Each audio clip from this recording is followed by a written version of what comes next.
చెప్పిన పని ఎత్తనే చదివినాని దయనే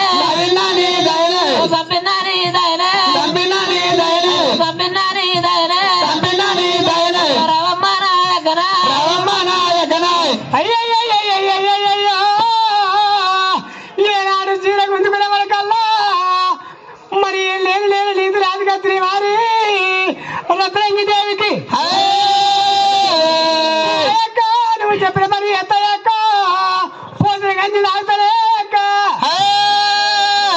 అలిపి నిలపలేని ఆర్జన్మం ఉన్నది అలిపి నిలపలేక నవగ మాట అన్నవాళ్ళ కల్లయ్యక్క నువ్వు తప్పు పట్టుకోవు తల్లి వైన నువ్వే